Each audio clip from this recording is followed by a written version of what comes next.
Welcome to RoCo Radio, episode 3. We got a big one here for you guys. We got Dr. DisRespect, patch notes, new map, and a little bit of details on the new ranked system. So let's go ahead and get into it with the patch notes.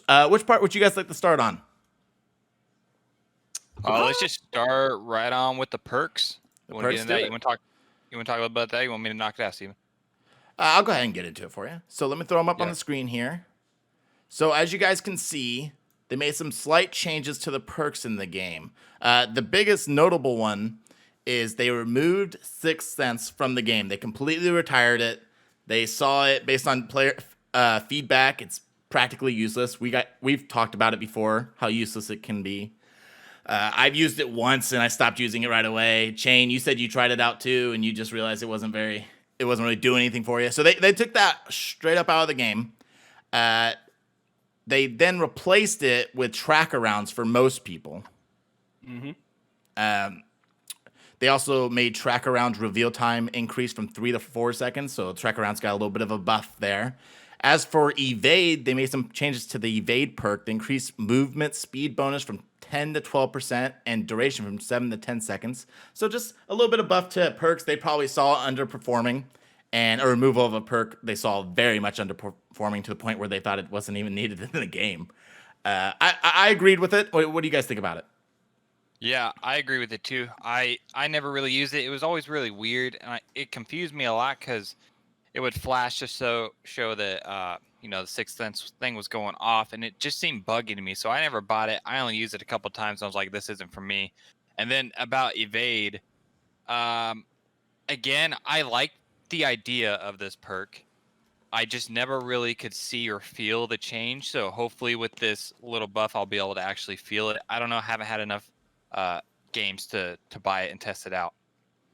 Yeah, I mean, these patch notes have been out for a while. We've been playing with them for a while now. And I mean, Sixth Sense definitely has not been missed. I personally love tracker rounds. I have no idea what made them do the buff tracker rounds, but I mean, it is just literally a buff. Like, there's no question about it. It's just more time on it. Like I said, I love it. So I use it all the time, especially when I'm using a support character or even the sniper. It's nice to just get a body and have somebody know exactly where they're at. And now for 4 seconds instead of 3, I'd love to hear the rationale behind that though. Like, yeah, we were seeing players almost get to their enemies and then they would just miss them right by a second. Like I just wonder what their rationale was. But for evade is one where it's like, I don't know. I just, like you said, Rucker, like for me, I don't know, man. Like I tried to use it. I think the biggest thing would be if something would come up on the screen where it would show me like, oh, evade just kicked in, like adrenaline, like is pumping right now, and you can run faster, like maybe. I think that would be cool. We talked about this a little bit too. I think last time maybe for Sixth Sense. Like I think it's cool that we're getting rid of Sixth Sense and we're getting some new stuff in. But I'd like to see either a rework of Sixth Sense. I'd like to see or some new perks come in. I don't want to see the same perks over and over again. And I think now that I think we're getting to the point where too many characters have tracker rounds.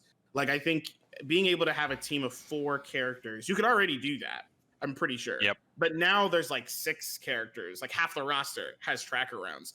And like, I just feel like it's a perk that like can really, to me, it can be a game-changing perk because information is huge, right? Like obviously if you're playing in a 4-stack, like I know you guys are used to playing in a 4-stack, like, if you're playing in a 4-stack and the information is key, right? You're just like, oh, there's a person here, there's a person there. Like, it can make or break what you're about to do. Tracker rounds is like, it's invaluable. So a whole team literally lighting up the enemy team.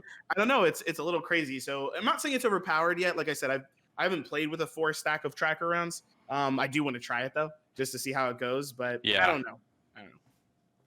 Yeah, I would agree. I would like to hear too why they bumped it up from 3 to 4. I'm not sure. It was already really, really good. Yeah. But when I've been playing the 4 seconds, I haven't really noticed or it hasn't bothered me that it's been 4 seconds. So I don't really have a problem with it. But yeah, I agree. By everybody who had Sixth Sense, that perk got removed, guys, and 3 of them all got tracker rounds. So that's where he's talking about almost everybody has tracker rounds now. We'll get to that a little bit later of who actually got that stuff.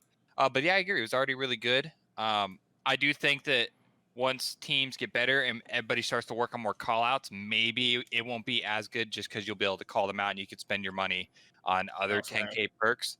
But with the game that doesn't have call outs on the minimap and people are still kind of learning and configuring those, tracker rounds are definitely really, really good right now. So I would agree.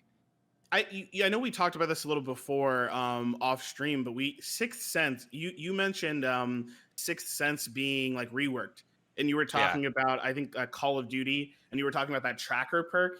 Like, I'd love to see that perk be reworked. And the tracker perk in Call of Duty, I've been playing the Cold War beta, and I was like, yo, it would actually be pretty sick if, like, I'm playing Ronin, and, like, I'm running, and I'm like, oh, footsteps. Like, I gotta, maybe you can explain the perk, better than I can. Yeah, so I believe it's called Tracker in Call of Duty. It's an older Call of Duty. I haven't played it in a while. But what it does is you'll see footsteps on the ground for X amount of time, like 6 seconds or so after they've left that area.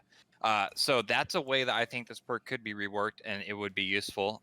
Another way, I forget what the perk is called. It's another Call of Duty perk, kind of same idea. But instead, so you have your HUD, right, where you see, your player and then everything around it. And what it would do is if there's an enemy near you, you don't necessarily have to see them. If there's an enemy near you, like say you're within 10 meters of them, it would pop up like a directional arrow on your screen that was red, kind of pointing which direction they're in. So I think that's another way that Sixth Sense could be reworked. And my other idea, I was thinking it could be reworked in a way of like making the footsteps and everything around you louder, kind of like boosting up your audio a little bit if you have the Sixth Sense perk, just to help you hear better in footsteps. So those are my 3 thoughts of how it could be reworked. I'm not sure if they're going to rework it. I would like to see it reworked because I think adding more perks or just any other perks besides Sixth Sense too, just new ones coming in, would add a lot more complexity to the game and some quality of life that I think would be useful. Yeah, I agree with everything you guys just said there. I would love for more perks to be brought into the game. I think they'll definitely take advantage of new rogues as they release them, adding new perks, and maybe even perks that outplay other perks or counter other perks like some of the ones currently do. So the tracker rounds being given to more players and Sixth Sense being removed, it's like a slight buff to all those players that got the replacement, and I agree with it overall. As for grenades, they got a bit of a nerf too. Now, the outer radius has been reduced. The damage has been reduced from 50 to 40. They reduced inner explosion radius from 3 meters to 2.5 meters, and they reduced outer explosion radius from 4.25 meters to 4 meters. And as for the upgrades, they nerfed those as well. So as you upgrade it to level 1 grenade, level 2 grenade, those same nerf ratios apply. So did you guys think grenades were overpowered? I personally know that I really enjoy grenades. I never really was mad when I got killed by one, but I did think they were a little strong, and this might bring them more in line with being more balanced. Yeah, so I didn't necessarily think that they were overpowered, but there were a few instances when it would land and I would roll and I still got blown up and got down. So I think with these radius reductions, it's going to allow players to be able to hit that roll and actually escape it, which I think is a good play, right? If a grenade lands at your feet and you're quick enough to acknowledge the grenade and roll away, then you should be rewarded by not dying. So I do like that they're reducing the radius for that. I think that's the big one. The damage went from 50 to 40. I like that still. I don't think that's necessarily the biggest one. I think the radius is the huge one because you can get out of there a lot quicker. Yeah, I think it's skill based now, right? I think it's skill based. It's more skill based, I should say. Like there were definitely times. I think the opposite of what Rucker said is like I felt like I was like when I not the opposite, but the other side of it is I felt like I was just throwing grenades into random places and I was just getting kills and I was like, I'll take it, like I would just throw these grenades around because honestly, like if 2 of us hit grenades, right? Me and Rucker on the same team, Steve on the other, and we're just chucking grenades and hopefully we're hitting them. Like, the outer radius being so big, when it did hit, it was going to be 50. That means 2 grenades, you're out, right? Yeah. Yep. 2 grenades, you're out, unless you buy tenacity or headstrong, which means you have to counter us, right? You can't just like roll away or whatever, right? The outer radius was big enough, and it was doing enough damage that you weren't going to survive it. Now you will survive it. Now it'll do 80 damage. You'll still be alive easily. And so that's pretty nice. So even if you don't roll away completely and you still get hit by that outer radius, you can still survive and get ready for the next round. But I do have to say, over the last couple of days that I have been playing with this Nerf being active, I have definitely outplayed a lot more grenade throws. Like Really? people have been throwing grenades at me, and because I think higher levels you start to learn that like lethals are just or utilities either, right? The just in general the throwables, they're pretty important, like they're a big part of the game. It's like before you even get into a gunfight, you have all these things you can throw. And I've been out playing ducking and weaving nades like for the last couple of days, especially on arena, which we'll get to. But so I like the change personally. It definitely has allowed me to get into some more fights, even with the Simtex, which I'm sure you're about to mention, but Yeah. that has been, I think I have not as noticeable. It's probably in my head. I'm thinking it's noticeable because I'm rolling out of the way and being like, ha, that's nerfed, but Yeah, I agree. I also want to mention, because I don't want people to take this the wrong way. I don't think this makes grenades like not viable. I think that they're still extremely viable, and they should be. If you have a grenade, I think that's the best like utility that you can grab. I still think the grenades are the best utility that you can grab. So I just want that to be mentioned. And then that's what I want to say there, Steven, if you want to talk about the Semtex. Oh yeah, all the Semtex got was the level 2 of the Semtex got nerfed. The outer explosion radius went down from 4.25 meters to 4 meters. So like Chain said, there may not be that noticeable of a difference, but hey man, if you're dodging and weaving, there must be something going on, right? Incendiary grenades got a bit of a buff. I was really happy about this. I've always used a lot of incendiary grenades, using Dallas a lot. And I've always wished they were a bit stronger. I felt like they were too slow, and I ended up resorting to not even using them as lethals anymore. And I would just block lanes with them, which they're still one of the best to do, one of the best functions of them.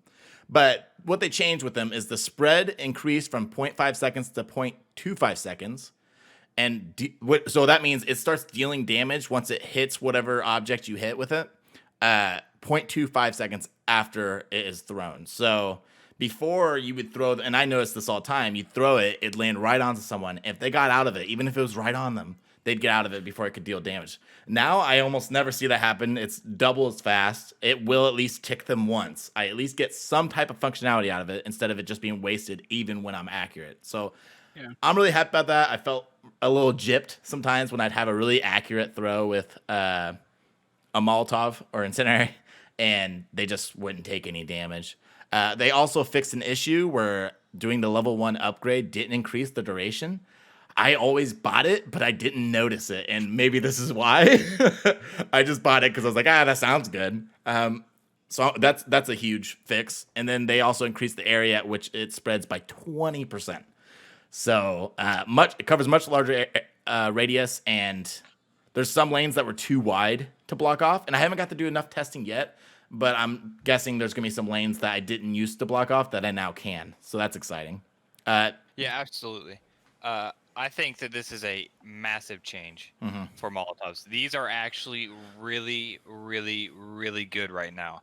And I like them because the grenades were like, they were the bread and butter of the game for gadgets. Now you have Molotovs and they're actually useful and you should actually buy them. So they're, like you said, 2 times faster when they hit the ground. So I think this is a big change. Not only that, you're going to deal the damage faster, but you can actually use them for information. Like you said, you were using them to block off lanes. Now that they spread farther and go off faster, you don't necessarily have to like solidify kills with these. You can use these just to get information to know if somebody's camping in a corner that you're about to push. And especially if you have Scorch and you throw that down, you can just run straight through it. And you're going to know right where they are because the tick's going to go off. So I think that they're good for now. They're better for getting information. They're better for solidifying kills, and they're better for blocking off areas. Like, they're just all around better. And I like this change because they weren't that good, in my opinion. Yeah, dude, this was huge. I know we talked about this before, just between us, but the incendiary grenade, this change is huge, and I would say that it's just doubly huge for Scorch. This is do not get it confused. Scorch just got an indirect buff. Again. Easily. She just got an indirect buff. You throw that. I mean, we started with the SLC. Remember the SLC? I remember. Buff? And then we got this buff with the incendiary grenade. There's another buff which we'll talk about. But the incendiary grenade, it was huge, man. You throw this thing down. There's so many, and we definitely talked about this. I think last podcast, the way to use Scorch, like throwing an incendiary grenade on the ground. There are a couple times where I've been behind cover, right, and somebody's pushing on me, and I'm dancing around the cover. You know, like when you're right, there's a box between you two when you're dancing, and I'm like, oh, incendiary grenade, and I throw it on the ground at my feet. And then they would walk on it and they'll be like, I don't care. This is an incendiary grenade. These are garbage. But now I throw it on the ground and they immediately take damage. It spreads. I don't want to sound hyperbolic, but it literally spreads a lot further. It is a lot more. I've actually seen a couple of clips on Twitter of people like getting multi-downs with these Molotovs now. And that was impossible before.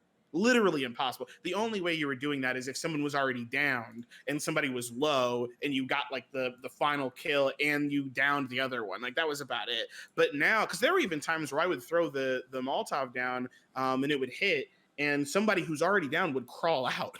Like they would survive it. And to be clear, like 0.5 seconds it's not even a lot of TTKs in this game. The time to kill, especially for like SMGs or even ARs with headshots, the TTK or even the DMRs, almost all the weapons in this game. If you're looking at a headshot TTK, it's faster than 0.5. It's faster. So by the time you could stand in the fire, and by the time it spread to the point where you can get hurt, you could have died. Like the person that threw it could have died. And that's leaving out of the fact that you still had to go ahead and actually throw it, right? So you're out in the lane. You're in the lane. So however long you're in the lane, you're going to get damaged there. You're throwing it. You're going to get damaged. You'll go back in. And then it hits, which means you think you can come out again. But by the time you come out, it's 0.5. It's not enough time. So 0.25, it was just an excellent change. Some people are calling for a nerf. Give it some time, people. Come on now. Give it some time. You'll get used to hearing it. You'll get used to the Molotovs and stuff, but they're actually usable now. They're still not as good as grenades, I think, right? I mean, I think in terms of lethality. Yeah, right. Like, you know, you cook a grenade to the perfect temperature, and like you're getting the kill. You are getting the kill. It's the same as a melee weapon. If you hit, you're getting the kill. Incendiary grenades, there's still room for error there. There's still room for you to move around and make it work. That's my point on incendiary grenades. Yeah, beautiful buff. I definitely agree. I think grenades are definitely the best in terms of lethality. I think the mollies now they're even better. I would use them for intel, right? Because now they're going to go off faster and they're going to spread further. So I would use them to figure things out because I still don't think they're the best to use if you're trying to get a kill. Now, if you got them really hurt and you know they're behind the corner, chuck it at them. But if you don't know where anybody's at, I still like throwing those things just to grab intel to know where people are and then possibly do damage. If I'm Scorch and I'm hitting you with a couple ticks, I'm pushing you. I'm pushing. Yeah, for sure. They are always good for intel and always good for blocking off lanes, but now they actually offer some more lethality, like you guys were saying. And I'm just super excited because my only other option, at least when I'm playing Dallas, is an EMP. And as good as those can be against certain characters, I usually tend to want the incendiary, but I want those lethal kills with, especially if I'm accurate with it. So very good change. I think we all agreed there. Now for C4s, this is amazing. Just another great change. They nerfed them. Fine. Yes. I know all three of us have already. I think we talked about it episode 1. About how ridiculous these little brownies are. But what they did was they reduced the max throw distance from 17 meters to 13 meters. Probably the biggest change. They were way too easy to throw from super far away.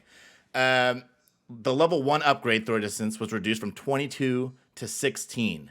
Now, what this means is the minimum distance you can throw is less than the maximum distance of the level 1 upgrade. Did I say that confusingly? Of the original. Yeah. Originally, the first throw was 17 meters. Now it's 13. Now its upgrade is less than its original. Right. That's better. That's right. I felt like I said that a little confusingly. As for the outer radius damage, it was reduced from 60 to 40. So now if you get hit by that outer radius damage, you still have more than half your health instead of less than half, which presents way more opportunities to win the gunfight still.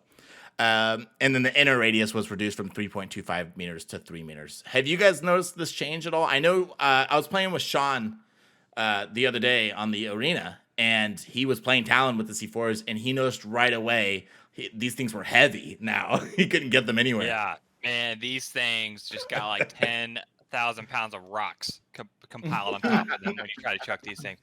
Listen, like you guys said, I'll just say it again just in case it was confusing. Before the nerf, the C4, before you max it out, you could throw the sucker 17 meters. Now, with the nerf in place, if you upgrade your C4 all the way, you can only throw it 16 meters. So you can't even throw it as far as you could originally before even upgrading it originally. That's better. That's Like, better. So great.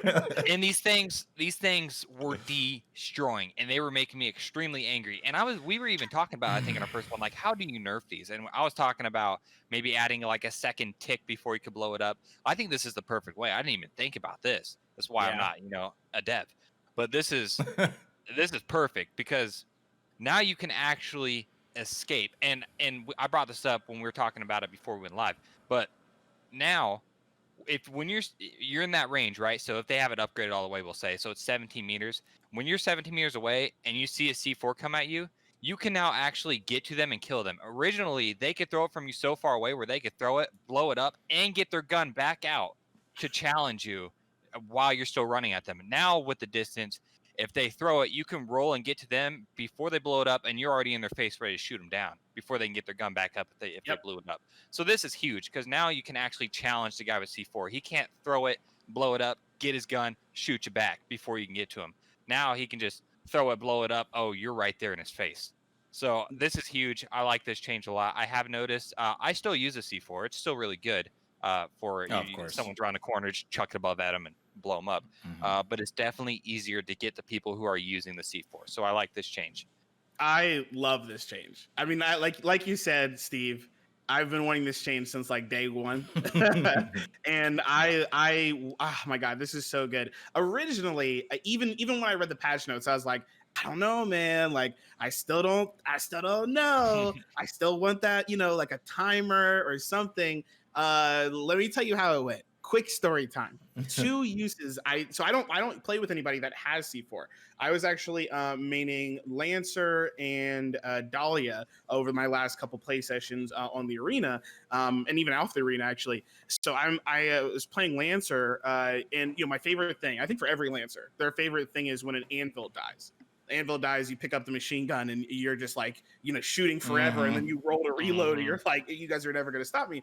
But the other thing, at least beforehand, was that he would usually drop C4. So you pick up that C4, you're like, I'm unstoppable. I did this exact thing. I pick up the C4, we're on favelas, and I'm like behind, I'm at a building and the other person's up behind the building. I was like, I got a C4, fool. And I chuck that C4 and it's like, like here's the enemy and it goes right in between me and I'm like, what? Like, that's it? Like, because that's it. It does not go. It's not near. And I was we were talking about this before. I used to be able to chuck that C4 across the gap on Skyfell. On Skyfell, right when you land, if you go on the right or left side, whatever, and there's that zip line that gets you to the other side. Not the one that's on your same like the same right hand side, but like it goes to the enemy side. Like you used to be able to throw it across the gap, which is crazy because I remember one time I was sitting there scoped in and somebody threw C4 over the wall and blew me up. And I didn't even know you could do that. You can't do that anymore. You can't do that anymore. But like Rucker said, this is still good. I had another engagement. I did the same thing as Dahlia. I picked up C4 and I put it on the wall. The way that C4 is meant to be used, I put it on the wall and I sat there and it was I think it must have been Strikeout, I think. And it was 1v1 and I don't even remember what it was. Some person was looking for me. They're looking. I purposely show myself. This character comes over. I move over. I blow up the bomb. I mean, that's the way it's supposed to be. It's still beautiful. It's still a beautiful weapon. Oh my God, it's so great. It's so good. These lethals, they're great. But you can no longer quarterback this thing, throw it halfway across the map and blow somebody up. This is perfect. This is perfect. And I just realized too, and I don't know if you guys realize, my first time saying it, first time realizing it, all explosives, every single one, all of their outer radius damage has been reduced to 40, which means you will now always be able to, if you are outside the radius, right? I mean, which my assumption was more common than before. It was more common than we thought. If you're outside of the radius, I also think I don't want to guarantee anything, but from the rolling point out from the middle, my assumption is that is now going to be 40 damage, which means, again, 2 of those nades, right? You'll survive it. And that's a big deal, which means if half the enemy team throws something at you, you can survive it if you've rolled out of the way. So I just realized that. That's just something I want to make sure the audience is aware of as well, is that two explosives from anything, Simtex, C4, actually, no, maybe not C4. C4 is just, sorry, not Simtex. Simtex just changed the radius, whatever length. But C4 and grenades, C4 and grenades, those 2 both have been lowered. So the 2 explosives, basically. It's kind of a big deal. And so happy with the nerf. Not by the same length, but Ronin's knife, that's another explosion radius that got reduced. And we'll get into that in a sec. We're almost there.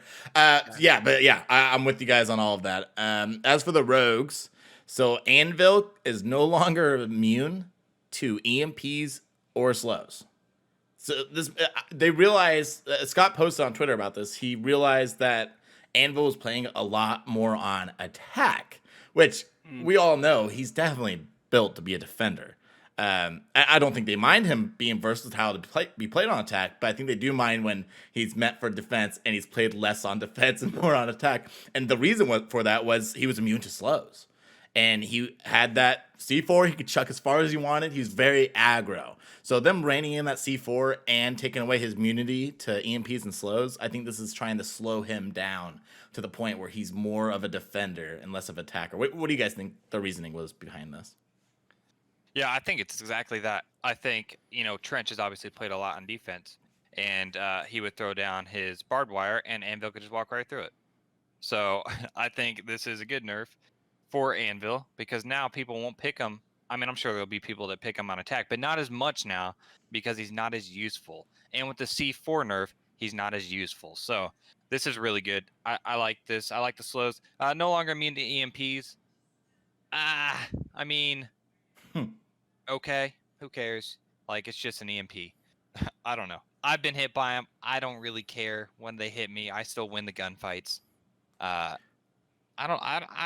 This is with most games too, with the heavy EMPs. When I talk more about Call of Duty. Like, they just don't really do much. You need to use them to destroy equipment, and people use them to throw at enemies, and I don't understand why they do that. Throw it at the equipment. That's why you should throw them. But yeah, I like the change, especially for the slows. Well, I will say, Sean, EMPs do deactivate.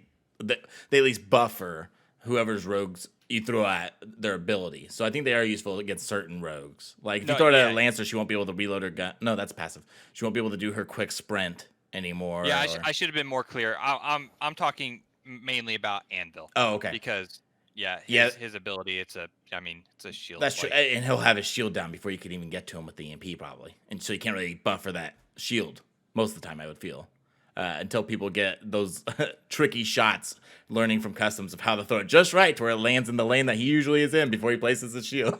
Can I put my 2 cents on this? This is an interesting segue that we went into, because first, my thoughts on Anvil, which is at 100%, Steve. I think you're right. Like, they're trying to slow him down, which literally making him, not immune to slows anymore, because that's what he was bulldozing through. He was just running, and you couldn't stop him in any way, which was kind of ridiculous. And he had an LMG that could just keep shooting. So he could literally hold R2 and press up, or hold W and left click, right? So, like, he could just move forward, and that was kind of nuts. And there was nothing to slow him down. So that's one thing, but 2 is that there was no counter to his abilities. So he was always going to be able to get his shield out. That to me was crazy. He could always get his shield out. Then he could put the APSs or the trophy systems down, and then you still couldn't shut it down. So just to put my own 2 cents on it, because I do use EMPs quite a bit, because you can get 2 EMPs, and in the start of a match, if you go in, especially on a map where you kind of know where they're going to go, just chuck 2 EMPs out, or just 1. And if you get the hit, sometimes if for example, if they had a Scorch, you know that the Scorch is no longer going to win the gunfight only because she was able to use her ability. Or Anvil cannot put his shield down. He actually can't put his shield down. So if you're a fast, hard-hitting team, right, then it doesn't really matter. Anvil's going to have to put his shield up earlier because he's afraid of the EMPs. So it's a high level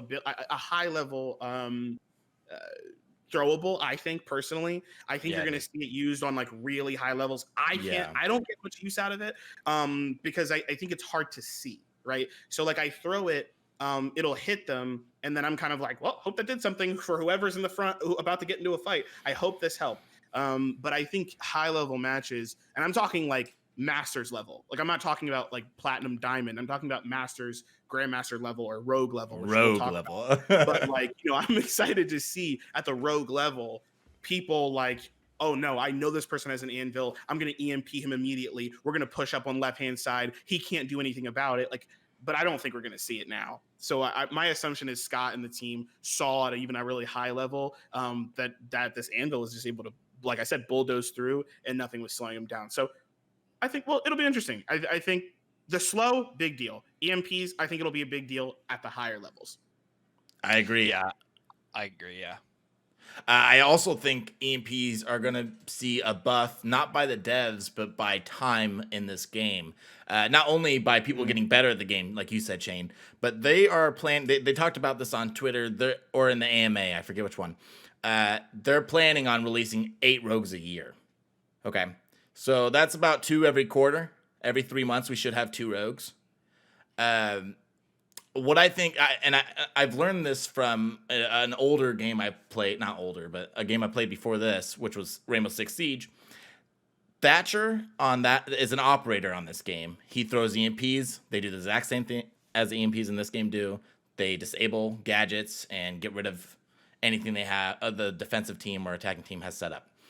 Yeah. He is used almost 100% of the time on any level, casual, pro, ranked, all of them. Because there are so many operators in that game with so many different gadgets that are annoying or slow you down or powerful, and you can just get rid of them with a little grenade.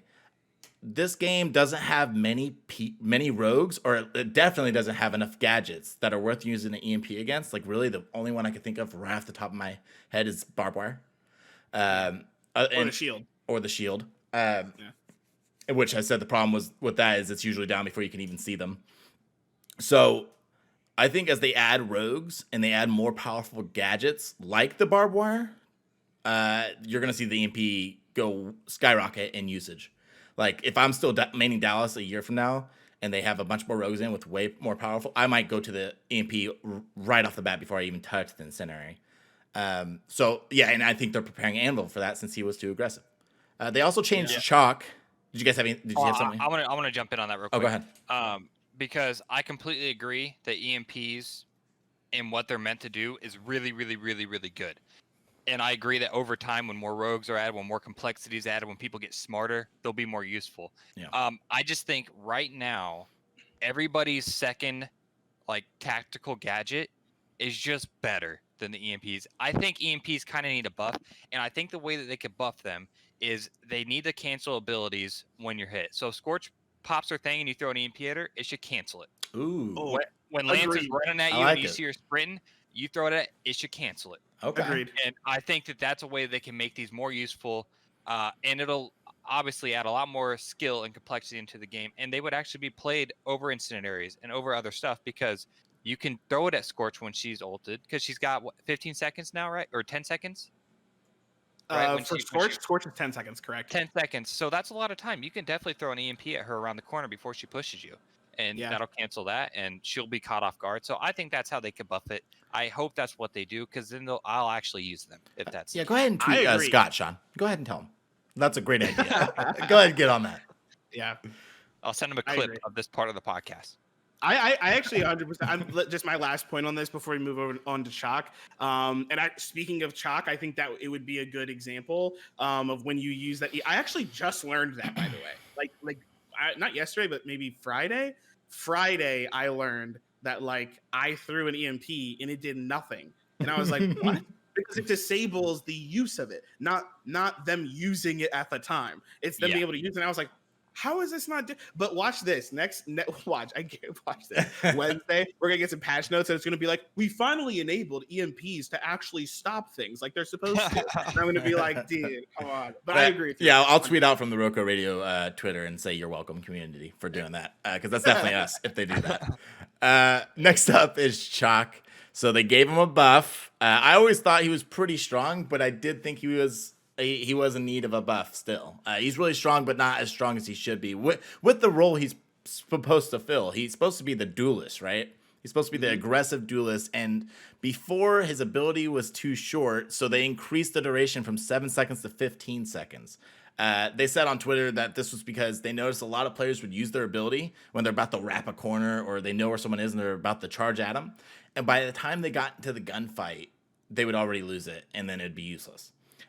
So they over doubled it, 7 to 15 seconds. And then when he goes down, he gets 50 extra health than he did before, which allows him to use that passive roll ability to get out of the situation more often and not die down and not even get to res himself.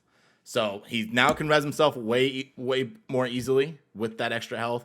And on top of that, if you use your ability, you're going to have it last a lot longer than it used to, which I think is going to be a great thing for Chalk mains.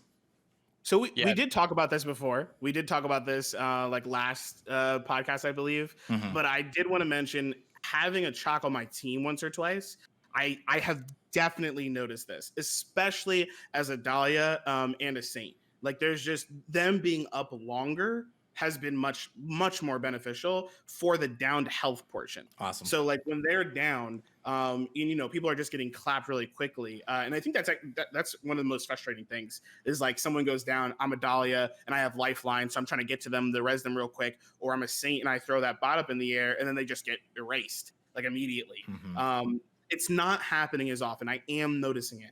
I'm also noticing Chalks do a better job at actually dueling and winning the first engagement, which a lot of the time I felt like they would go in, they would lose the first engagement or they'd tie, and then someone would clean up their engagement and then give them their res, which was okay. Like it was fine because duelists are supposed to either trade or get the first pick. But now with the duration increase and actually seeing it happen, I think it's good. I don't even know if he needs a little extra anything. I think Chalk's in a good place. Yeah, I completely agree. And just to touch on it some more, when I'm going originally before this buff, I wasn't really intimidated by Chalk. If I'm standing and we're dancing, on a box and he pops his ability, I can run and kill him super fast. And the reason why he has to pop the ability when we're that close is because he only has 7 seconds. If now that he has 15, before he came and was dancing with me on that box, he would be, on the other box on the other side of the map, and then he would pop it and come get me because he's got the time. So that's where I think this one's big. And as a player who's playing as Chalk, you just to touch on it even more, you have to get so close to them to pop that and be able to kill them because you only have 7 seconds. Now with 15, you can where they are, you can pop it, you can do your gorilla thing somewhere where you're safe so they can't push you. And then you can go and get him because you got 15 seconds. So this is a big buff. He's in a really good spot. I played with him a little bit after this. I like how it's going. I've gone against him. It's not too annoying. He's matching up with other duelists. I like it. I like where it's at. Yeah, and that's exactly what you want, especially with buffs. You want the players that play that character to feel stronger, while the players that go against that character to not feel cheated. So that's awesome to hear from you, Rucker. And Shane, you brought up an interesting point. You said how it's annoying when you're playing a Saint or a Dahlia, how fast some people are just erased. Now, do you think they should make the bleed out timer longer, or have you more health or anything? Okay. So it's not the bleed out timer. It's definitely when they get downed. So it's when they're already down and they're getting shot when they are down.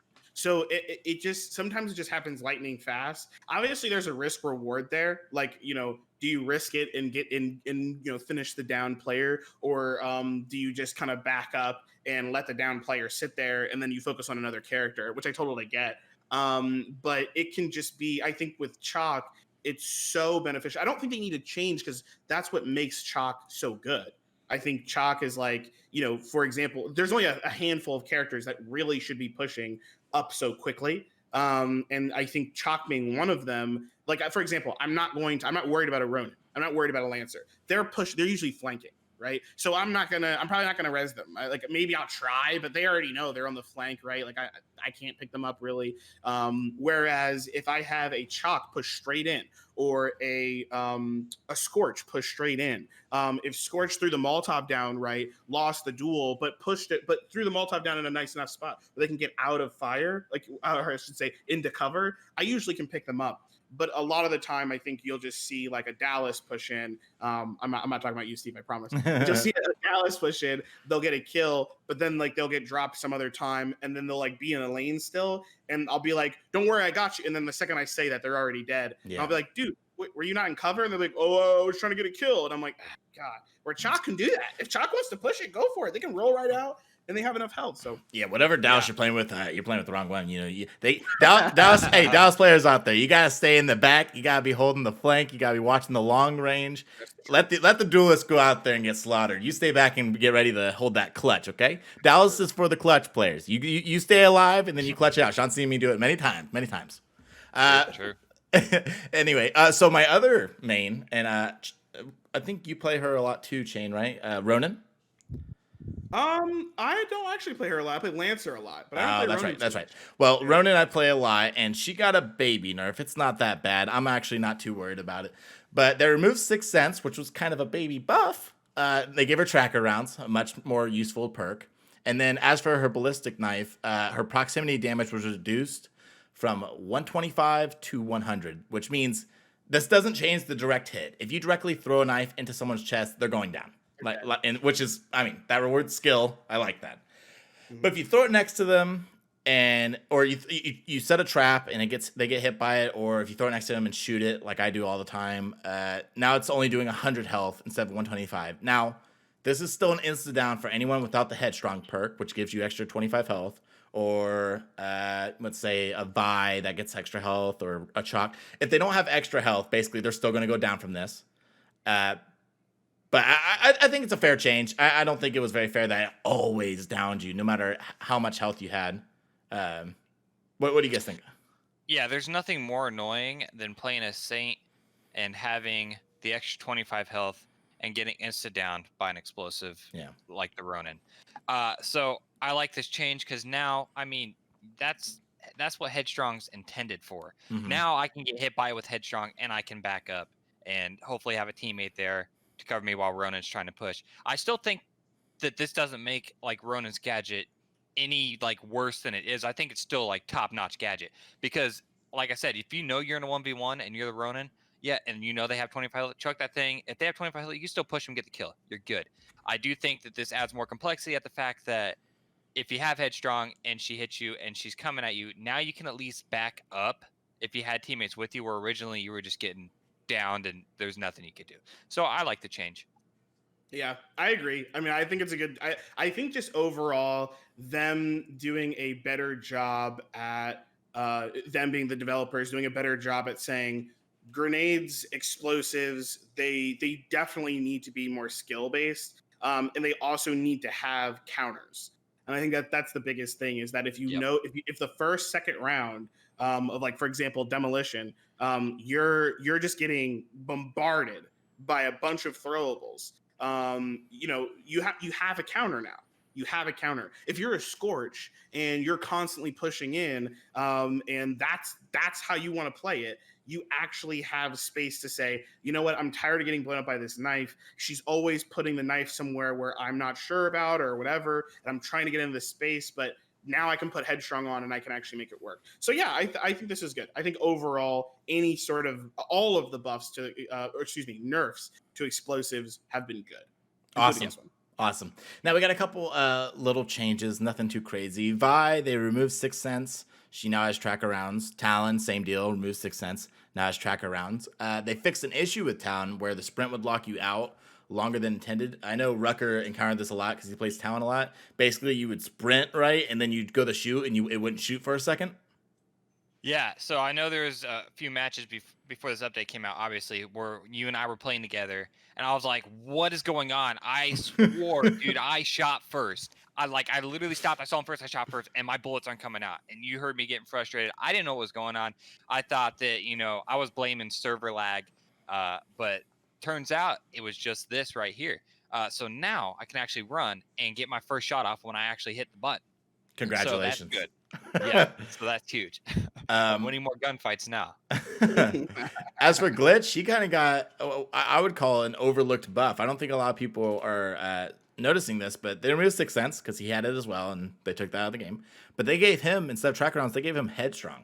And we just talked about how now if you have Headstrong, you can win those fights. Well, I don't know about win, but you don't die right away from a Ronin knife within proximity.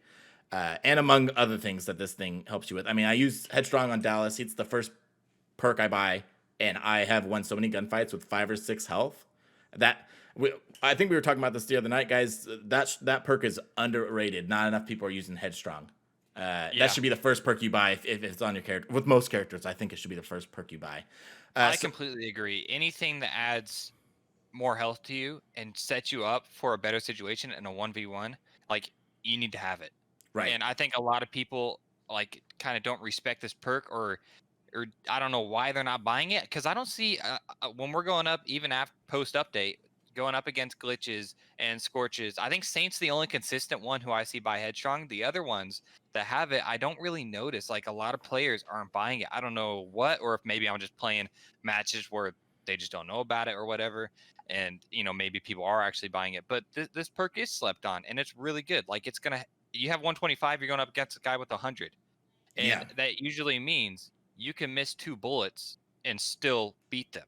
Yeah, and what I was going to say was, so with a submachine gun. I think this is a really big buff. Honestly, like, not a massive buff, but it's going to definitely make him more of a aggressive player and be able to take those gunfights more on, especially since he has the LMPX, which I think we can all agree isn't the best sub in the game. It's kind of mid tier. And also, what I wanted to point out about Glitch, guys, and it doesn't have to do with this change, is like I was saying about EMPs, I think Glitch is also going to be that character that no one wants to play, isn't very good, and as they add these new rogues into the game, he could become essential. Once they add rogues, we're like, oh, we need Glitch on our team to shut this rogue down. Like, he could become a really, really useful player in the future. I think there's just not enough rogues that get affected by EMPs or Glitch's hacking. It just doesn't really hurt us that bad right now. But I think Glitch might become essential one day. Chain, do you have any thoughts on this? Yeah, I mean, I think Glitch is becoming like a duelist. Like, I feel like he's closer to a duelist that just happens to also be able to shut things down. And I think if you think about it in that way, it works out pretty well. If you're Glitch and you either flank still a duelist role, or you push straight in, you can say, oh, there's a Scorch in the enemy team, I'm going to hack. She can't do that anymore. Scorch can't do her thing. You can't have Chalk do his thing, right? So, like, I know, boom, those two have just been hacked, right?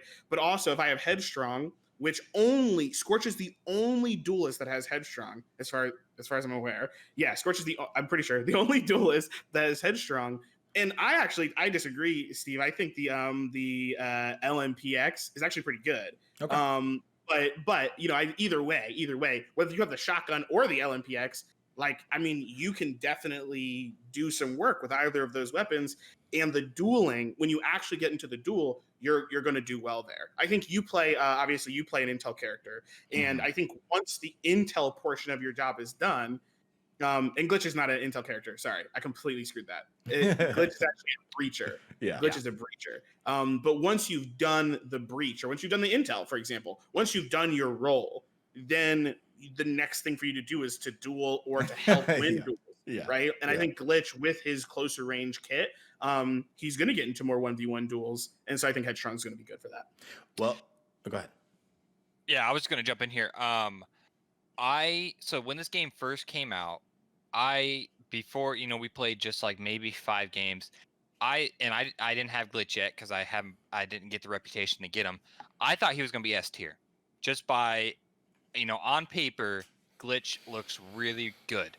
I think that a few changes need to be made, and I would actually main the dude. One, like we said with EMPs, I think it should shut down people when they're in their ability. I think if they did that, and then I also think if they made his thing faster to go off, it takes a while to go. I don't know the exact time for his glitch ability to actually go off, but I think it should just be click of a button. Like, it's not lethal, and you can only do it once. I think it should just be click of a button so that he can get right back into the action. And then I think people actually use him kind of wrong, because I know you said that he's really good for, after he does his job to push those gunfights, but he could still see people with his glitch thing, with his little radar thing out, and can kind of grab more intel of where they might be going too. So that's one reason maybe to play back and kind of grab more intel on defense. Obviously on attack, I do think he should be up there with his kit. It is very fast paced. So I just wanted to mention those things, because I think, and once the game gets more complex with rogues, I think that he'll be really good. I just hope they make those changes that I stated, and he'd actually be really good, I think. Yeah. I agree. The only problem I had with what you just said was the whole glitch thing, using his gadget to find out if someone's pushing or which site they're going to. We already have a rogue for that right now, so that's why glitch isn't being played like that. I mean, you know who I'm talking about, I'm guessing. But Talon and Dallas. Sorry, two. I meant to say two. Talon and Dallas already pretty much give us that intel. And glitch, like Chain said, he's a breacher, so they just need to give him some type of change that makes him more of a breacher and less of I got intel from how it's not supposed to be used and it didn't really do much to the enemy rogue.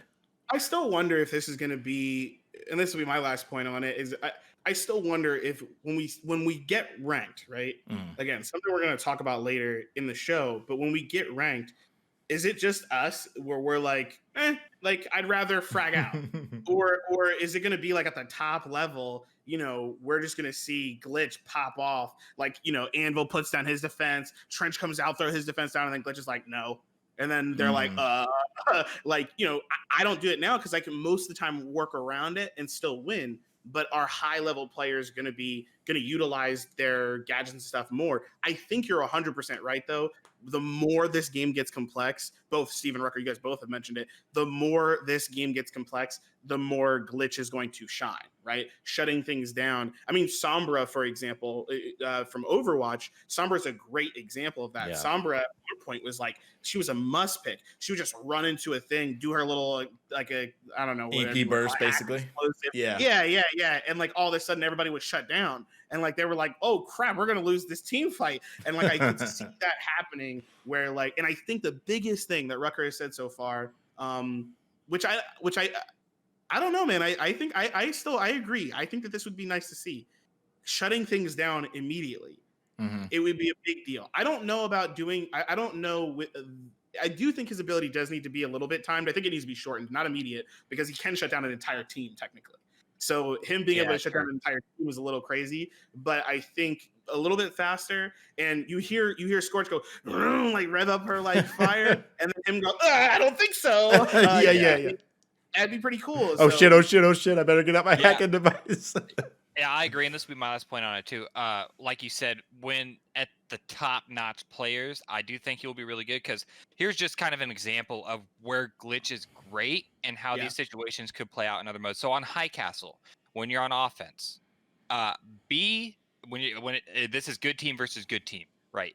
If you're going to site B, that's the one with the zip line up on with the bridge. That site is really, really hard to get to if you're playing against a good team. If they got a sniper and they got people with ARs up there, like you're not going to be able to get up there. So that site's already pretty, that one's washed. You can't do it. So you kind of have to go A. And so what happened? This actually happened in a tournament that I was playing in. We had a glitch, and here's a perfect example of how he could be amazing. So glitch pushes up to A, right? And he's on the big box that's down there right below the platform. You know what I'm talking about? So you got site, the platform, you got the big box down there by mid-cut. Mm-hmm. So glitch pushes up to that box, right? And we tell them, and the defenders always have an anvil and a trench up there with trophies so that you can't nade them out of position. Guess what? Glitch hacks all that stuff. No more trophies. Our team, Dimas, nades, mollies, everything up there. They spread, they go, we get a couple downs, we get up there, plant the bomb, we win. So just an example of how he could be great and how he just shuts down teams like that. So I think the character is still going to be S tier at some point. Not right now. I think changes need to be made for him to get there. But I still think this character has some potential later on down the road. Agreed. Yeah, I agree. as for submachine guns, they got a big buff. All of their I won't run through them all because there's a lot, but you guys can go read them on rocompany.com. You can read all the patch notes. But all of their ranges got increased, and they also increased the aim over shoulder movement, which I believe, Sean, you told me earlier that this allows you to strafe more and walk faster while aimed in, correct? Yeah, so this is actually really, really good. And Yeah. I think the problem and why they buffed the SMGs is because they are losing a lot of mid-range fights. Now, yeah, they should lose some of them, but they shouldn't lose all of them like they have been. So what this allows you to do is when you're shooting at an AR player, you can move left to right, you can strafe left to right a lot faster than they can. So it's a lot easier for you to keep your gun on them, and it's a little more difficult for them to keep their gun on you. So it allows you to get those few extra bullets you need in with the damage drop off, obviously, with the SMG to actually solidify and get that kill. And this I did actually notice. I was actually able to win a lot more mid-range fights when we were playing on the arena during like in the middle map there. I was able to win a lot more fights there by strafing. So I think it's a huge change. I think that's a big one. The range increase, it's really good for a couple of them. I'll let Chain get into that. Really good for a couple of them. The objection, not too much, but that gun's already, that gun's pretty good already. Yeah.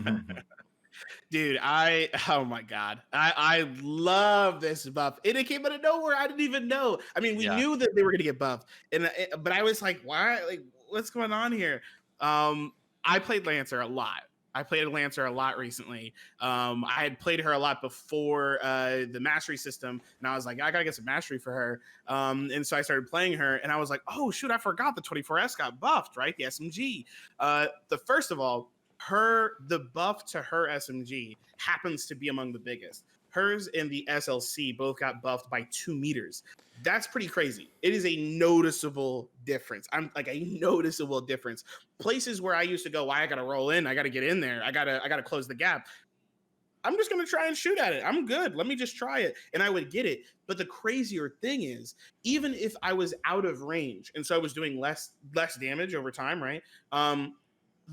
The ADS movement speed increase is so much bigger than you think it is that I was winning engagements. You could tell, even against better teams, I was winning engagements just because, and I wasn't even strafing left or right. I was just going in one direction, and they were like, "Why are you going so fast?" Like you know what I'm saying?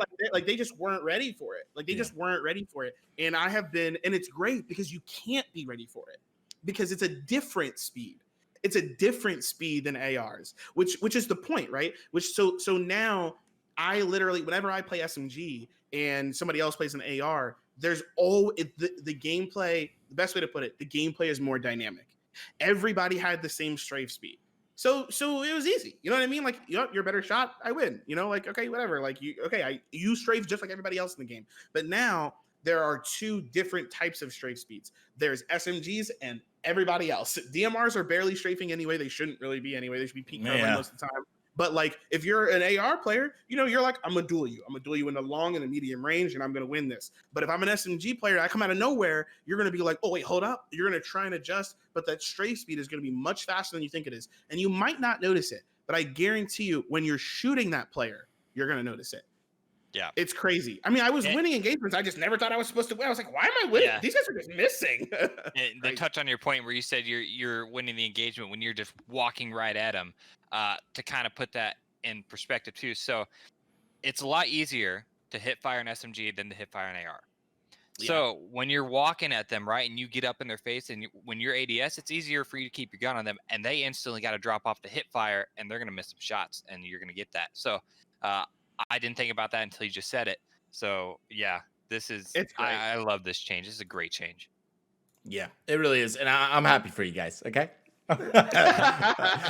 And like I said, I've been playing Ronin a lot these past couple weeks, and I think I am going to start maining her on tech unless they do some massive nerf at some point. But right now, that baby nerf we just talked about doesn't bother me, so I'm excited too. So because I kind of play subs half the time now, and I haven't got to play a ton since they made the change, but I have played a little bit, and like you guys said, maybe not the range is super noticeable. I'm sure it is working. And it is making us win more gunfights with our subs, but the strafe, it's very quick and very useful. Big change to the pistols. There's change after change after change this patch, huh? So the pistols now no longer have unlimited ammo. They're all limited. I'll run through them really quick. So Scorch's secondary has 126 rounds. The Executioner, which is a very popular pistol in the game. It's used by Anvil, Dahlia, Dima, Glitch, Saint, Trench, and Vi. That now has 84 rounds. Dallas's revolver has 42 rounds. Phantom and Talon's pistol has 49. And then the Spitfire, which is Chuck, Lancer, and Ronin, now has 105. I agree with it. I think people were using it too much to just cause random suppressing fire and not just using it to get the kills. And it was getting a little bit of abused. It was kind of like a little cheat. Everyone had infinite ammo on their secondary, and we could just shoot it however we want to do some certain types of plays that I think the devs realized was too strong. How do you guys feel about the change? Yeah, I like it. And like to just touch on it a little bit, with Lancer, I was exploiting this infinite ammo a lot. In Strikeout, I wouldn't even buy the SMG out the rip. I would buy my 10K perk, and then I grab a Semtex, and I'd be chilling, man, because I can just roll, and I have a secondary machine gun. And Lancer, I'm already gonna get close to him because I'm sprinting right at him. So I roll, kill him, roll, kill him, roll, kill him, roll, kill him. I do that forever. And guess what? I do that. I just pick up their gun. I'm good. So I like this change because now you can't roll, kill him all game. you gotta pick up a gun, or you gotta buy your SMG at some point. I don't think it's gonna be a huge change in demo. I think demo's gonna run just the same, without this, because I don't think I've ever gone through that many bullets. No way. In one round of demo. So yeah, I like the change. I definitely notice it specifically on Lancer.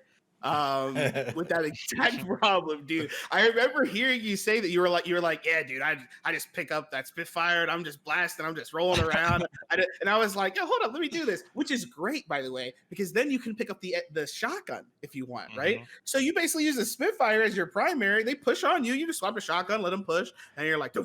You like, Lancers are so cheesy. Look, dude, I love Lancer, especially on Strike. Lancer's great. So I'm like running around with the Spitfire. I ran out of ammo so many times. I was like, why am I not shooting? And I looked, I was like, oh my God, I'm out of ammo, which never, it never happened before. We just never thought about it. But now, only on Strikeout have I had this issue. I do have to say, though, I think the idea around higher level matches, I don't even want to say higher level teams. Like, I think we're all plat or above, right? It'd be really embarrassing, Steve, if you weren't. But for the rest of us here, I think we're all like plat or above, right? What? And I think I'm sitting there, right, with the Executioner, and I definitely have had many times where somebody pops a shield or something, and I'm like, I'm just gonna spam at this. And that's actually what they showed. That's what Scott showed. No. I keep saying that. Pretty Hair showed this on This Week in Rogue Company. He was like, yeah, we got rid of this because why would you ever buy those ballistic rounds? You could just technically pull out your secondary and gun down a shield if you wanted. And it's true. I've done it. And it's the same thing with, again, even if it is in demo, I'll pull out my Executioner and I'll just spam down a lane to make sure no one pushes it. And you do have to think a little bit more. I think, again, like you guys said, at high levels, nobody's doing this. Nobody's like spamming down shields and stuff. They buy EMP. They're doing things smart. They're doing it smarter. But I think, particularly in Strikeout, this makes a big difference, especially the way that I played Spitfire shotgun. Yep. It wasn't working. It was not working. Yeah, you're right, Shane. It would be embarrassing to be that low because I'm definitely rogue tier. So we're going to move on. We have quality of life and bug fixes. None of them are really crazy. I don't even really see one that I should point out. If you guys want to read those. Whoa. Did I miss one? Whoa. I'm sorry. What is it? What am I missing? The A3 salvo, buddy. Oh, that wasn't in there. That was up above. I didn't want to talk about it. The A3 salvo. Yeah. Listen, whatever, dude. Listen. Let me tell you this. Pistol round. You guys all know pistol round. You get the Executioner, you get the Spitfire, you feel pretty good. You get the P12, you're feeling like crap.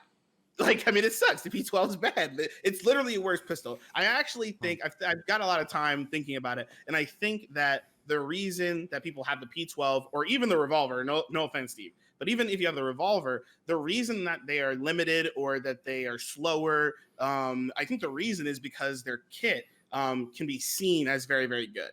I think for a good one is Phantom, right? Like Phantom has a one-hit kill weapon. I think it's okay if she has a crappy pistol. But the A3 Salvo, I was always like, yo, Scorch is supposed to be a gunner. She's supposed to be out there dueling immediately, and she can't do that. Literally, a Saint will gun me down in 3 shots easy, and the Salvo, I'm like trying to burst it around, and I'm just like missing everywhere. And the biggest issue though was if I wasn't missing and I was hitting my shots at range, I was just not getting the damage values I needed. Well, there's a big buff. Basically, the range was increased, not by a lot, but you can actually dual SMGs. So that's a big deal. You're going from 12 meters to 13. And as we talked about, the ranges are now in that 13, 12. A lot of them are in that, like, well, some of them are still in like the 10-meter range, but you're dueling a lot easier now, which is great. But the other part of it is that the damage has been increased. And this is what's really big is the first range. So range 1, we're seeing a damage increase from 51 to 52. And we're seeing a damage increase from 33 to 34. And Rucker had actually mentioned this to me. This is a bigger deal than I had originally even realized. 33, right, times 3 would be 99, right? So that means like 3 bursts, you're not getting a kill. 3 bursts to the body, you're not getting the kill. 34, on the other hand, yeah, 3 bursts, you're getting the kill. That's to the body, mind you, to the body. This is no headshots required to the body. So that's pretty crazy. That's the same amount of time it takes for, I shouldn't say time. I actually don't know the actual time, but that's the same amount of shots, even though one is a burst, but it's the same amount of shots required for the executioner. It's a 3-tap to the head. And the revolver.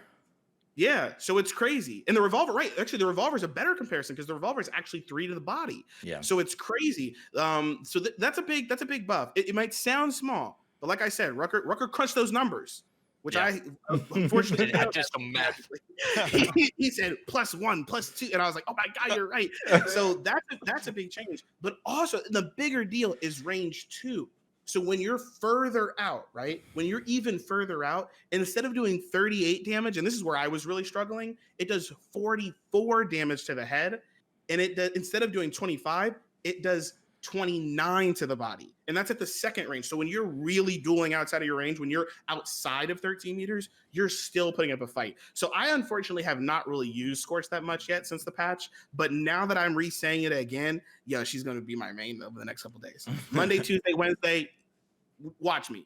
Twitch.tv Chaingear Gaming. This patch buffed her massively. Big buff. I was trying not to bring it up so they didn't know. So the Scorch mains just stopped using her. Anyway, that's fine.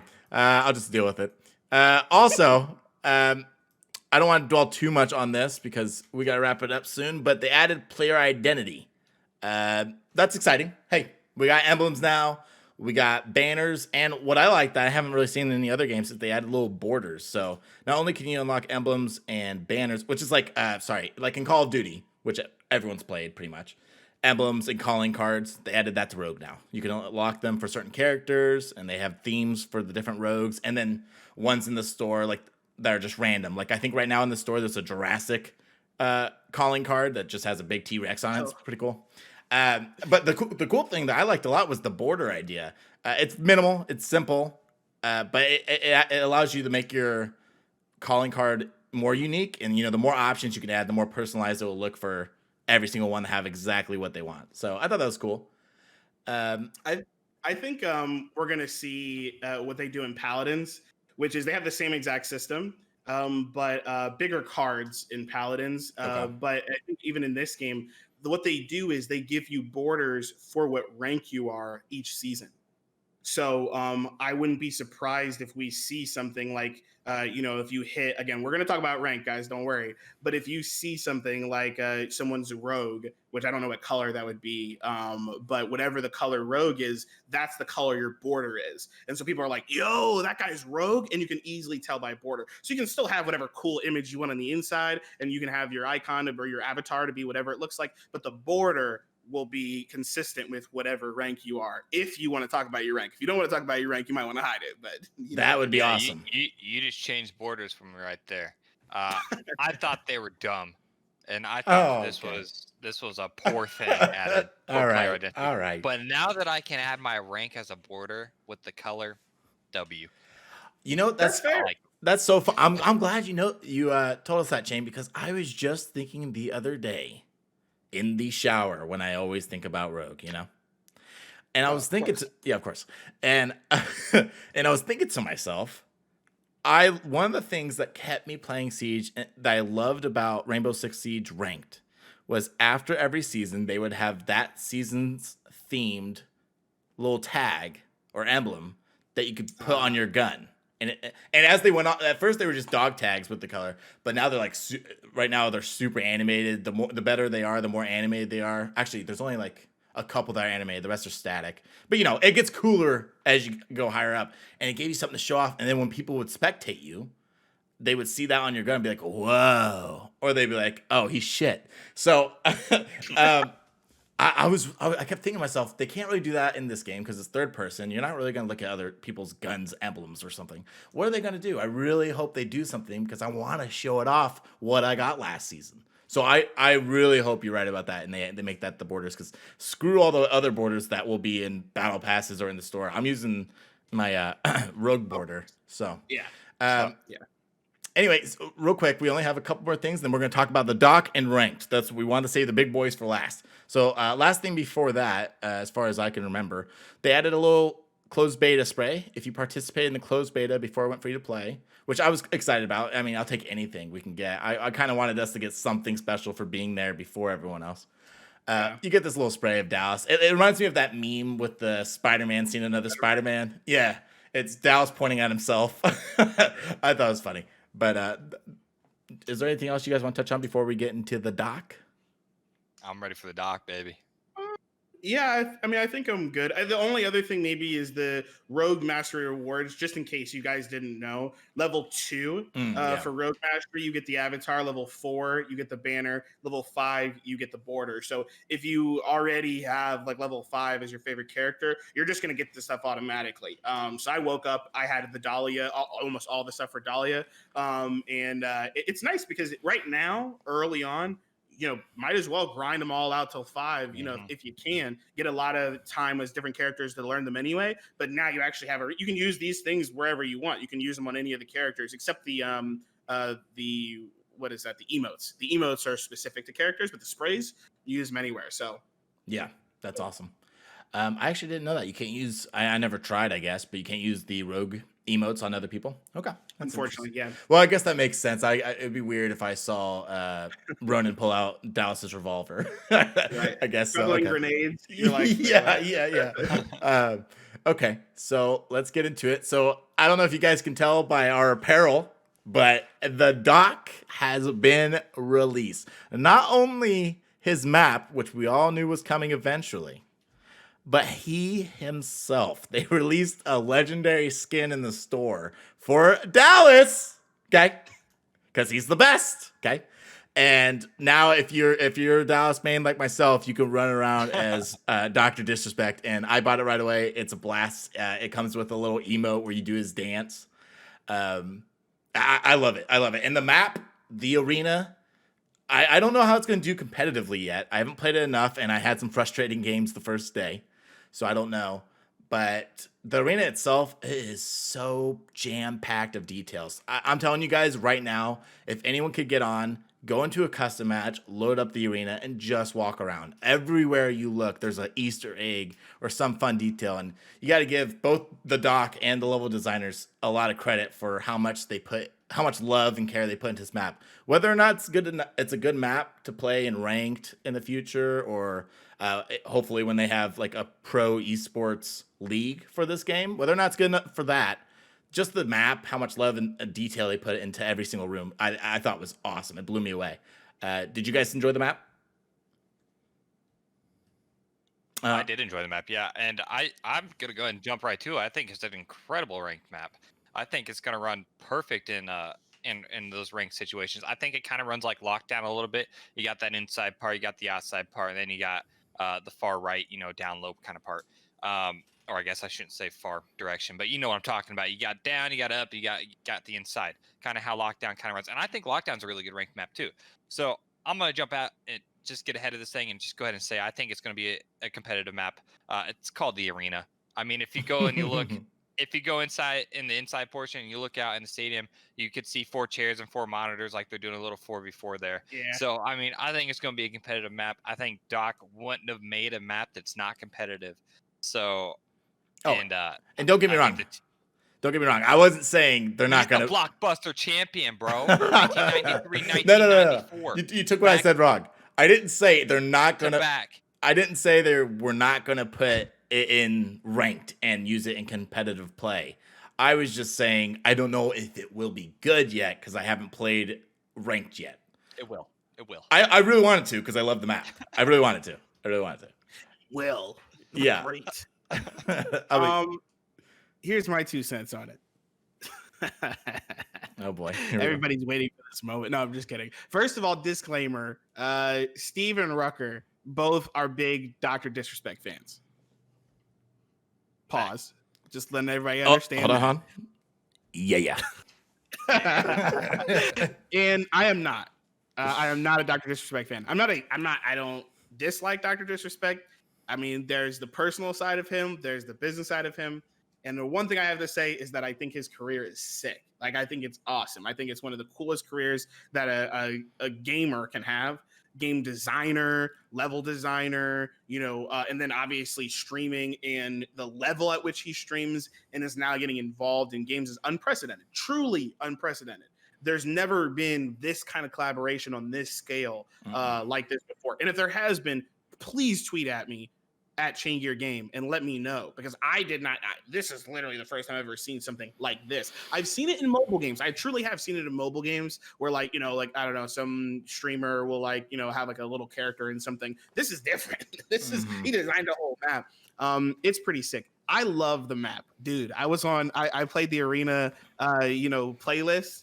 Right, the arena event, which, by the way, we called here on this show. We said that. I was like, yo, when this map comes out, we're going to get an event around it. And we did. So we got a rotator mode, and I love this map. I absolutely love it. I played it again. The next day, I was like, guys, we're just going to play normal. And now let's play some arena. I love this map. There's still more I'm learning. When I get into a particular lane, where can I get shot from? I still get surprised. I'm like, God, I keep forgetting I can get shot from over there. Or flanking, which flank routes will I take? There's usually 4 or 5 flank routes you can take to get to a point. I'm really, really enjoying this map.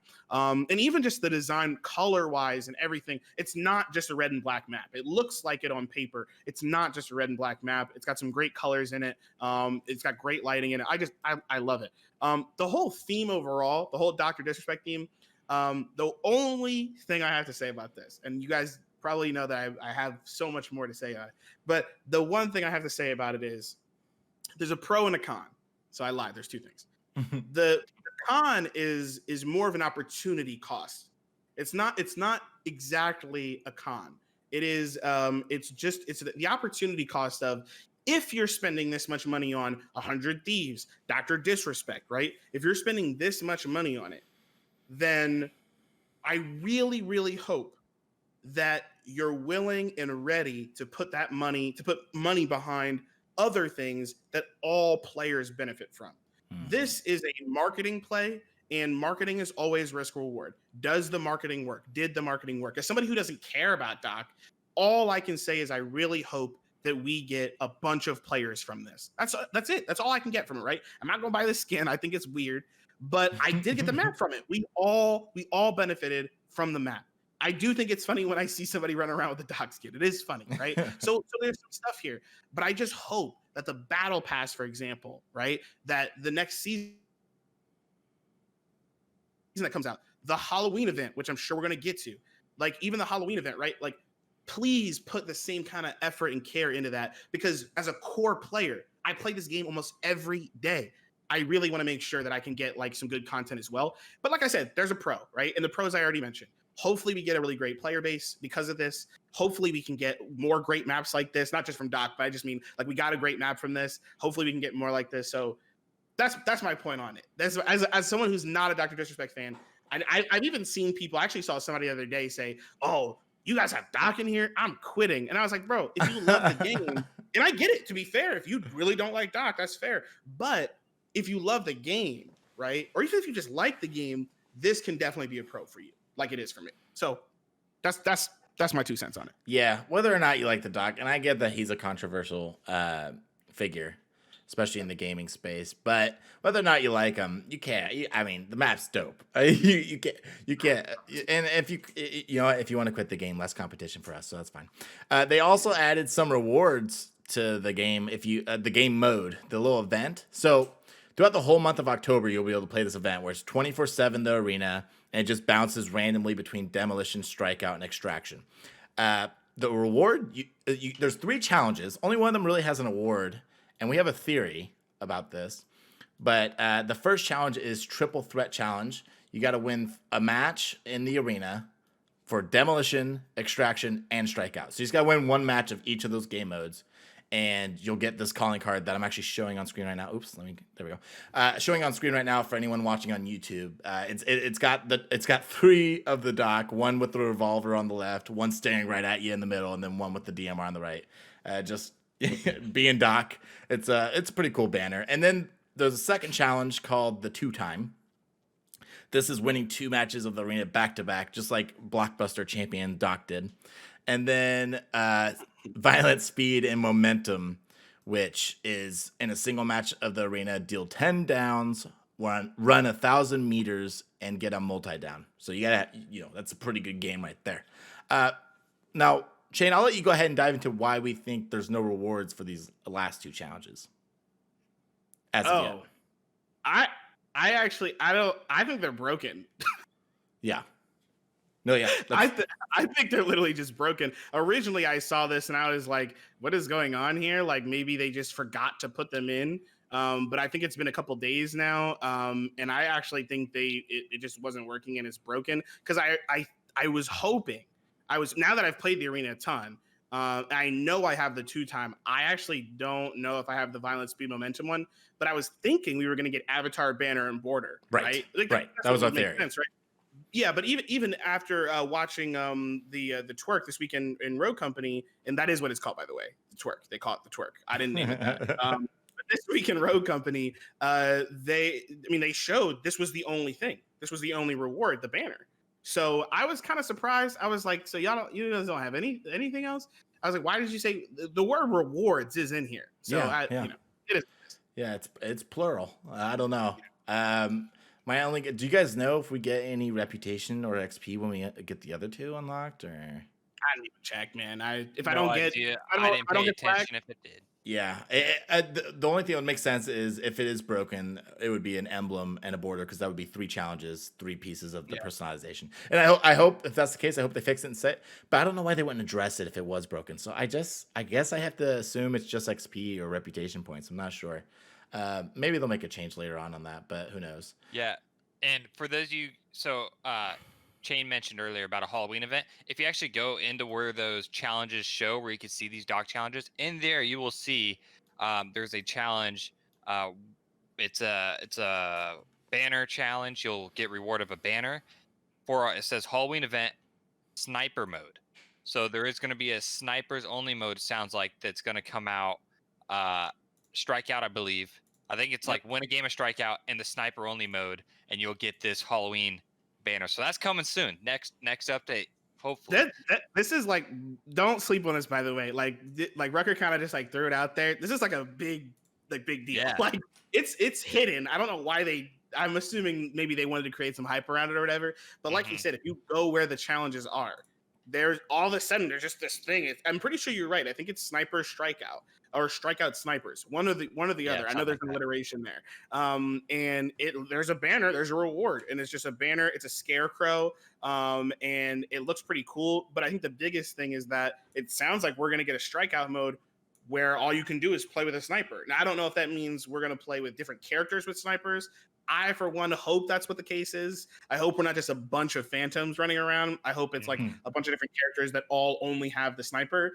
I think that would be pretty cool, especially if you can play as like Dahlia and you have like the sniper. Like she can still link up with people. She can still get the reses off. Again, I know it's kind of silly, but I don't know. I'm excited. I'd love to see it. Yeah. So that is an event that apparently is coming. So be excited for it. And of course, we'll talk about it when it comes out. All right, sounds good. Yeah, and I'm I'm stoked about this whole dock stuff. Even if I wasn't a fan, I think I would be, just because it is first thing that's ever been done like this. It's exciting. I think it's going to get eyes on. I've already noticed. I don't know if this is probably mostly due to the free to play going open beta, but the dock thing I'm sure didn't hurt it. I've noticed the Twitch numbers going up, and I know that's not all that matters with the games when it comes to a game's success. But I mean, we're seeing 2,000 during the day, 1,000 at night, and now it's like 6 to 8. So, more than tripled. Sometimes I'd hop on, it's quadrupled. So that's super exciting, just because I want this game to keep going. I want the development team to get the love they deserve, because they have poured so much in this game. You can just tell by how smooth it runs, and I've talked about this on length. I've given the game enough love already over and over. But so let's end this off on a huge little sneak peek behind the curtain on Ranked. I'm going to go ahead and throw it up on the RoCo Radio television here. We now have the badges associated with the ranks, as well as how many ranks there are, what rank levels you have to be to get to each rank, and what the little emblems look like. So it looks like here we start at bronze from rank level 1 to 4. I'm guessing you'll get this rank level associated to you once you do your placement matches. How many there's going to be, I don't know. Probably 5 or 10 max. That's what most games do. It's between 5 and 10. But yeah, so bronze, level 1 to 4. Silver, level 5 to 9. Gold, 10 to 14. Platinum, 15 to 19. Diamond, 20 to 24. Master, 25 to 29. And Rogue, which we all called a few weeks back. We called that the last tier would be Rogue. So I'm excited they did that. And that's level 30. And, the bronze, silver, gold, you can imagine those colors. If you're audio listeners, it's this, bronze, silver, gold. Platinum, it's like a tealish green. Diamond, it's a blue. Master, it's a purple. And Rogue, it's a red with the Rogue symbol in the middle. I think they look great. I do hope that they get a little more of a shine to them in the future, a little more of a cooler look to them. But for now, we're in beta. I'm guessing they just want to pump it out, and it looks cool enough for me. What do you guys think about them? Yeah, I mean, I personally think that. I know I've mentioned this before. I have a little bit more time with high res than Steven Rucker, but I think Steven Rucker have a lot more time with like general shooters than I have, and they play a lot more Call of Duty, Rainbow Six. So, but I think as a Paladins player, this is pretty much exactly what I thought I was going to see. As a Paladins player, one that's dabbled in Ranked, not much. Ranked in Paladins is not the greatest experience. It has a low player base, so it's rough. But same exact layout: bronze, silver, gold, plat, diamond, and then masters, grandmasters. But in this scenario, obviously we have Rogue. I think it looks great. I mean, I agree. I mean, I think it could look, I guess, shinier. Like it could be a little bit more exciting. I think it looks kind of dull. Maybe we'll have like within the levels, but 30 is the final level. It seems like Rogue isn't like very shiny or anything like that. So I don't know. Maybe they'll do like some sort of effect on it when you're looking at it. But it is what it is, man. I mean, I'm just glad to see it. Right. I'm just glad to see it. It's finally becoming real. Yeah. And I'm hoping maybe at least, because this is what is really addicting for me personally in ranked modes on different games. Hopefully, at least when you transition to a new ranked level, or especially when you transition from one tier to the other tier, there's like a cool animation and boom. You know what I mean? that'll do it for me, even if it still looks a little bland. But yeah, Sean, what do you think? I'm pumped, man. I'm excited that they finally have shown us just a little bit of something, because I was itching for it, man, and I got a little bit of something, so I'm content for like a few days until hopefully they release either more news or they release Ranked so I could play. Scott said I believe it's coming in the next update. Hopefully that's before the end of October. That would be great. I mean, the sniper mode's going to be coming out too, so I don't know if they're like planning on doing rank first or sniper mode first, or throwing them both out at the same time. So I'm excited. It's coming. It's getting closer and closer, which is good, and I'm just ready to play. I'm ready to get it. I'm ready to get after it. I had a question for you guys. So it seems like at this point in time, there's really only like 3, I think, correct me if I'm wrong, but there's only really like 3 things that we're waiting for now, right? Yeah. I mean, we're basically waiting for ranked, the battle pass, and I don't even know. I don't even know what the third thing I was thinking of. I mean, I feel like ranked, battle pass, and then launch, right? I mean, I feel like this is like, I guess the event, right? I mean, I guess the event's coming up. We know it's there. So the Halloween event's coming. I assume it's happening in October. Then maybe ranked will come out soon. And I mean, we might be getting close to launch, right? What do you guys think? Do you guys think maybe like by the end of this year we'll get actual launch? Yeah, I could definitely see that happening. Yeah.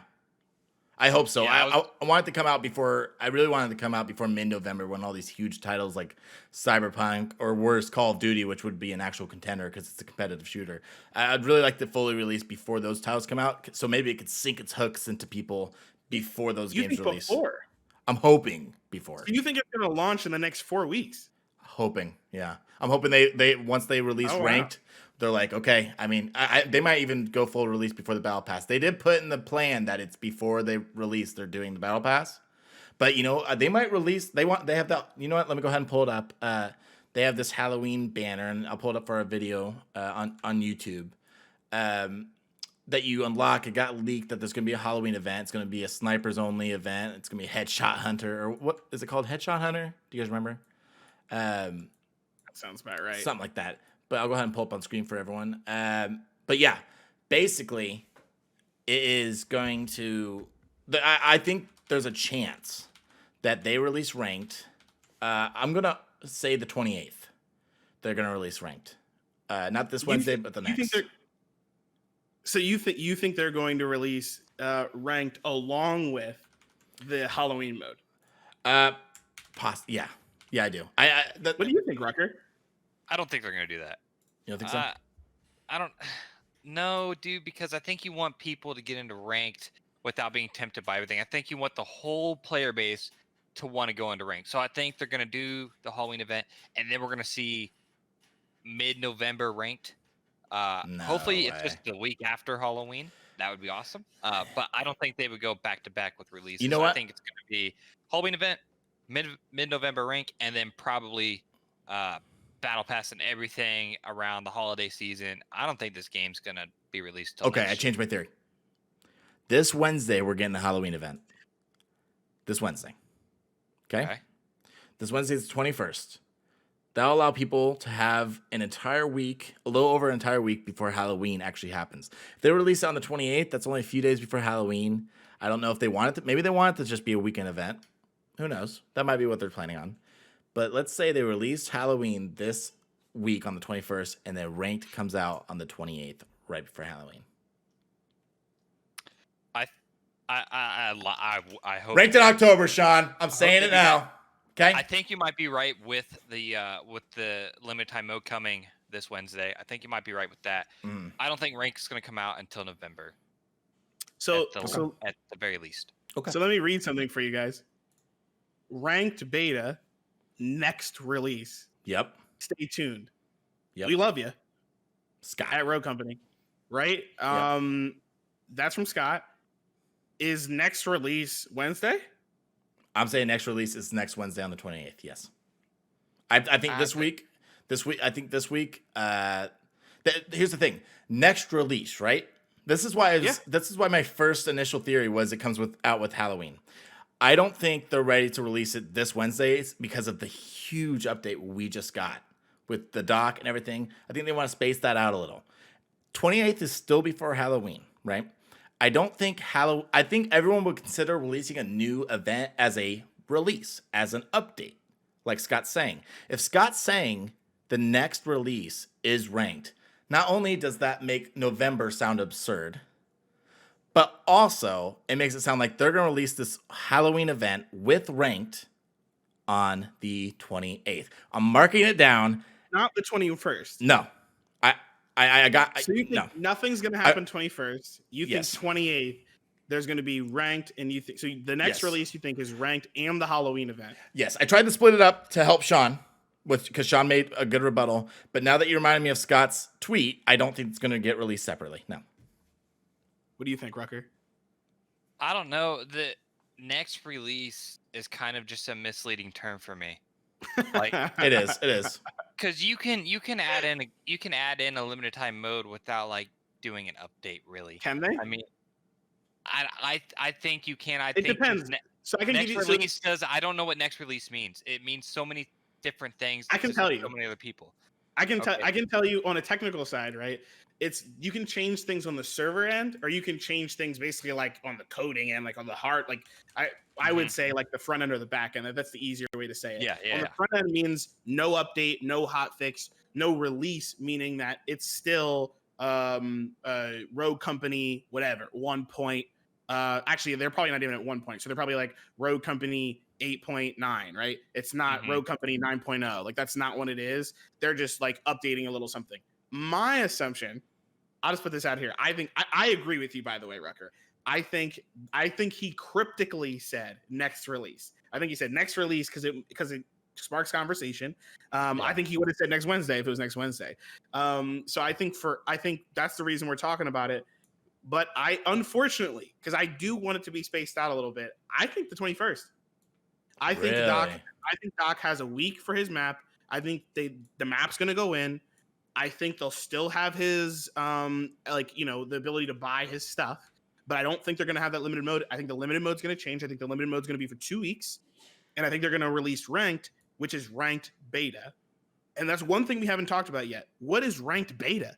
What is that? What is beta? We know what ranked is. What does beta mean? My assumption is that ranked beta will run until launch. I think they're going to have ranked beta. It's going to be run up until launch. I think they're going to have this nice little Halloween event. One, they said it was a lesser event. The reason they said it was a lesser event, I think, is because they were like, well, we don't really have a lot of time. We want to give them something. So they made a simple sniper only challenge thing, which they said they want to do more later, which is going to appeal to everybody. Everybody can go in and snipe. The only people it's not going to appeal to are people that don't like snipers, which is fine, but it is a casual mode. You go in, you're playing Strikeout. Yeah. And then everybody else is going to run to ranked.